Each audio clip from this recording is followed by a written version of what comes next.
जसा आणलिंग सिद्ध झाला तो सर्वेंद्रिय व्यापुनी राहिला. व्याप्य व्यापकत्वे देही भरला जळी अग्नी संपै. जेव्हा साधकाचा प्राण चैतन्य शक्ती लिंगाशी एक रूप होतो तेव्हा त्याला प्राणलिंगी अवस्था म्हणतात ही केवळ बाह्य. पूजा नसून अंतरात्म्यात होणारे परिवर्तन आहे. इंद्रियांवर ताबा आणि व्याप्ती ज्याप्रमाणे अग्नीच्या संपर्काने पाण्याचा कणकण गरम होतो त्याचप्रमाणे जेव्हा प्राणलिंग सिद्ध होते तेव्हा ते चैतन्य साधकाच्या सर्व इंद्रियांमध्ये व्यापून उरते. मग त्याची पाचही ज्ञानेंद्रिये आणि कर्मेंद्रिये स्वैराचारी न राहता ईश्वरी. प्रेरणेने आणि पवित्रतेने कार्य करू लागतेला व्यापक भाव.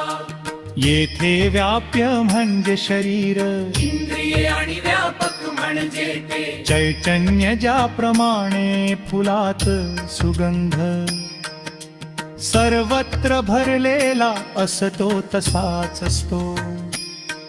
परमात्मा किंवा लिंग तत्व त्या साधकाच्या देहात अणुरेणू मध्ये भरून राहते.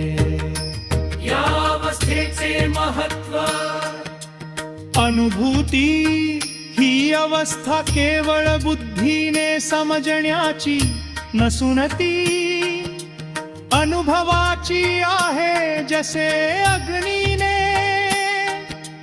पाणी तापले की ते मूळ स्वभाव सोडून उष्ण होते तसाच साधक आपल्या माने मर्यादा ओलांडून दैवी गुणांनी युक्त होतो. शुचित्व यातूनच पुढे जंगमा च्या व्यक्तिमत्वातील शुचित्व स्पष्ट होते. जेव्हा सर्व इंद्रिये चैतन्याने भरलेली असतात तेव्हा तिथे अशुद्धतेला जागाच उरत नाही. जीव आणि शिव यांच्यातील अद्वैत नातं हे मराठी संत साहित्यातील आणि विशेषतः श्री परंबर रहस्य ग्रंथातील काव्याचा मुख्य गाभा आहे. मन्मथ स्वामी या नाट्याला निव्वळ कोरलंग तत्वज्ञान न ठेवता त्याला अत्यंतंत्र सार आणि काव्यात्मक रूप दिले आहे. या जीव शिव भावाचे काही काव्यमयी पैलू खालील प्रमाणे मांडता येतील. अद्वैताचा सुगंध पुष्प आणि परिमळ स्वामीनी जीव आणि शिव यांच्यातील भेद दर्शवण्यासाठी फुला आणि सुगंधाचा दिलेला दृष्टांत अत्यंत हृदयस्पर्शी आहे. जैसे पुष्प परिमळाला की परिमळ पुष्पांत जसा फुलाचा आणि सुवासाचा एकात्म भाव असतो सुगंध हा शिवाय फूल व्यत्राणी फुला अस्तित्व नाही तसाच जीव आणि शिव यांचा संबंध आहे. सुगंध हा फुलाचा गुण असला तरी तो निराकार आहे. असाच शिव हा जीवाचा अंत आत्मा. असून तो गुणातीत आहे. अग्नी आणि जलाचे ऐक्य पाणी जेव्हा अग्नीच्या संपर्कात येते तेव्हा ते स्वतःचा थंड स्वभाव सोडून उष्ण होते. या प्रक्रियेत पाणी आणि उष्णता वेभली काढता येतला.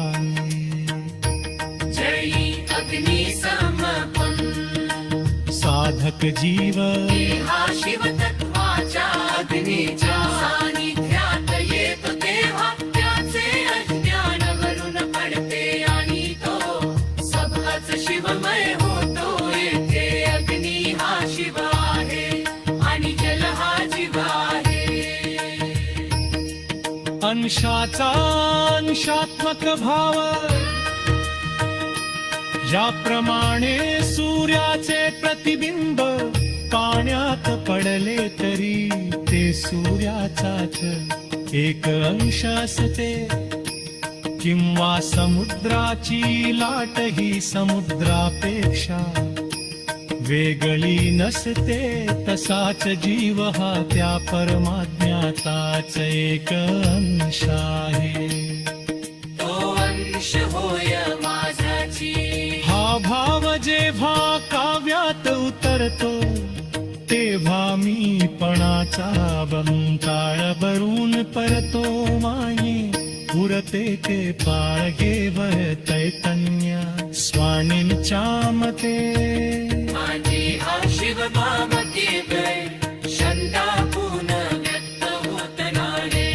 करतो शुचित्वा कून तुरकू नकद होतो देवा जीव शिवशी एक रूप होतो. तेव्हा त्याच्या मानेता वचाळा कराने कुठे कैक प्रकारची